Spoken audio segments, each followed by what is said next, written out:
AC Milan kembali menorehkan 3 gol di kandangnya sendiri melawan Lecce, dan akhirnya yang kita tunggu-tunggu, Santiago Gimenez berhasil mencetakkan 1 gol ya semalam.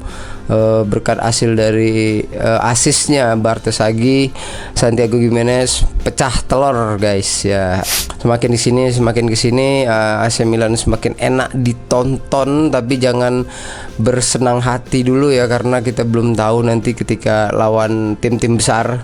Karena sejauh ini di Serie A dan di Coppa Italia lawan AC Milan itu bisa dibilang sangat gampang lah ya. Minggu ini nanti kita akan ketemu sama Napoli. Mungkin di sini buktian Allegri benar-benar meracik pemain ini supaya tetap konsisten untuk kedepannya.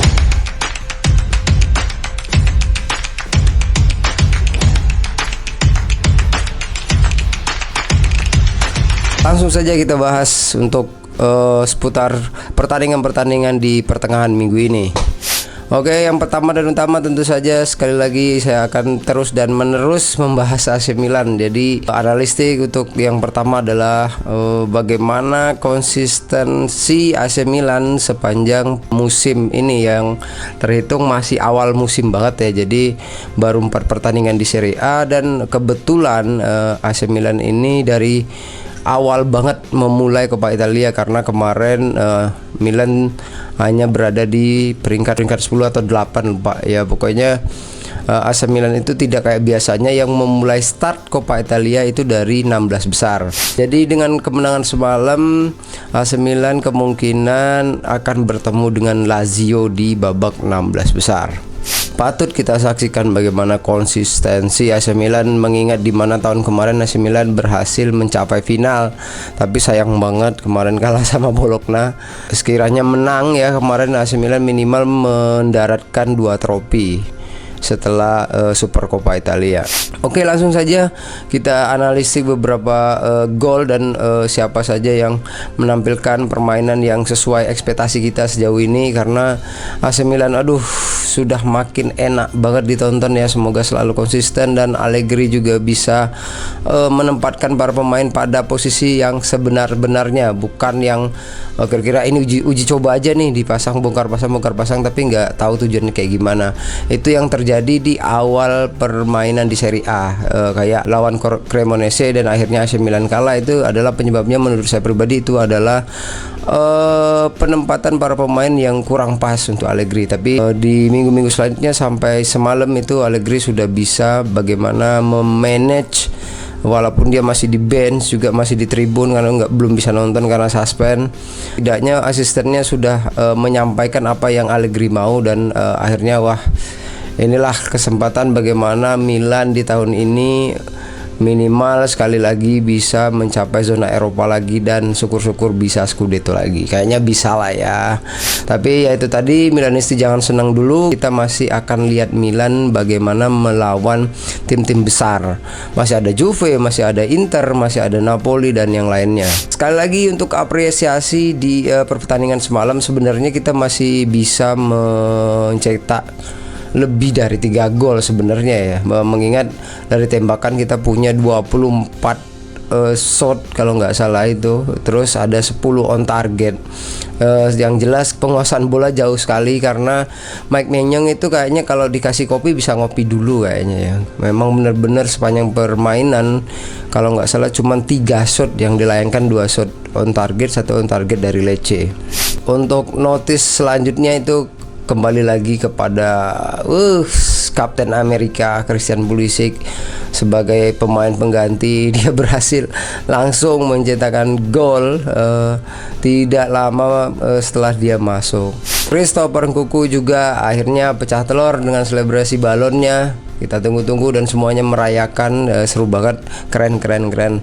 Dan yang paling penting adalah Santiago Gimenez, bagaimana sepanjang musim ini, sementara ini dia masih mencari kayak, waduh aku kok belum ngegol ini gimana ini gitu loh. Jadi sebegitu cintanya dengan Milan ya, menurut saya emang dia setiap postingannya, setiap support, sampai ada standing ovation buat dia, ngepost terus bagaimana dia bisa bisa mencetakkan gol, dan akhirnya semalam Santiago Gimenez mencetakkan 1 gol. Salut dan salut.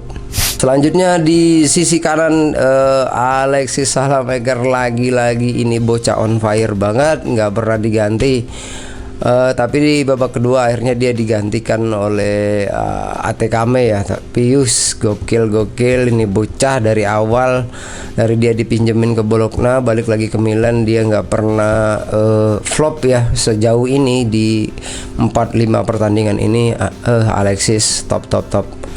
Terus ada Adrien Rabiot juga yang malah dia dimainkan 90 menit. Banyak sekali tembakan-tembakan, umpan-umpan dari dia. Gokil. Salut. Luka Modric untuk sementara diistirahatkan dulu. Terus Fofana semalam sempat menggantikan Ricci ya. Ricci mulai dari awal. Terus Estupinan juga dicadangkan karena mengingat minggu ini nanti kita akan menghadapi Napoli. Bagus sih untuk pergantian biar nggak terlalu diporsir ya. Terus di tengah Gabia juga diistirahatkan. Mike Maignan semalam menggantikan Terracciano karena sudah tidak cedera lagi. Terus di lini depan Nkunku sama ini kayaknya udah lumayan lumayan bagus lah ya. Tinggal lagi nanti kita menunggu bagaimana Rafael Leo ini bisa main kembali. Sama kita menunggu satu gelandang yang katanya 3 bulan kemarin, yaitu Ardon Jasari.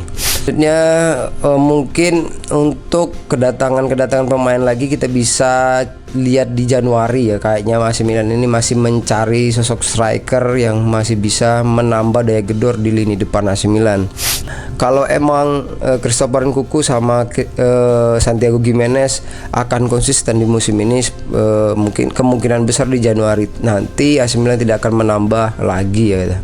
Terus di pertandingan lainnya ada Carabao Cup juga semalam, ada Liverpool juga yang berhasil menang, ada terus Everton, terus ada siapa lagi ya? Terus ada di La Liga, ada Real Madrid yang menang besar 4-1. Mbappe 2 gol. Terus kemarin ada penghargaan Ballon d'Or tahun ini. Selamat sekali lagi buat Ousmane Dembélé.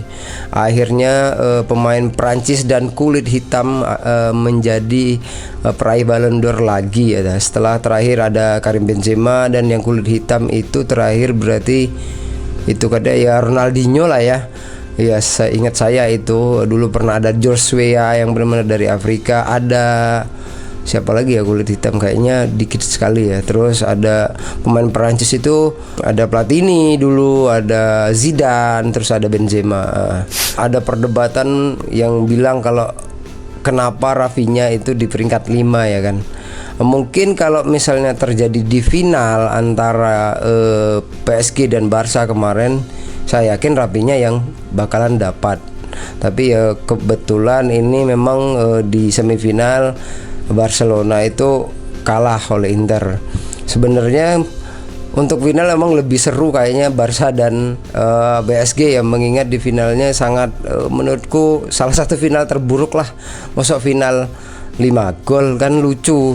Yang protes ada beberapa pemain juga sih, kayak Neymar ngomong kok masa iya Rafinha di peringkat 5 sedangkan si Lamine Yamal di peringkat 2 gitu ya. Tapi ya udahlah ya, keputusan udah dibuat.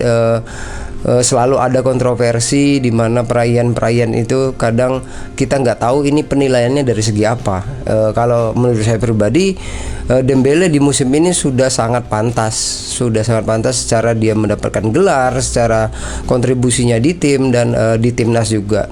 Tahun kemarin itu ada Vini sama Rodri itu, wah gila sih, isunya panjang banget buat dibahas gitu loh, kayak nggak selesai ini Vini, ini Rodri, ini Vini, ini Rodri.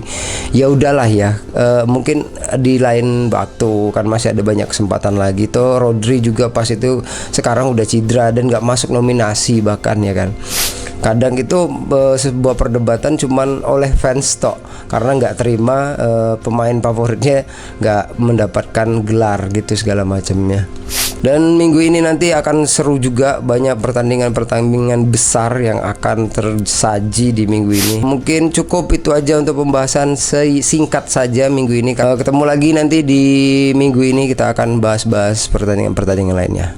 Salam Balcipak.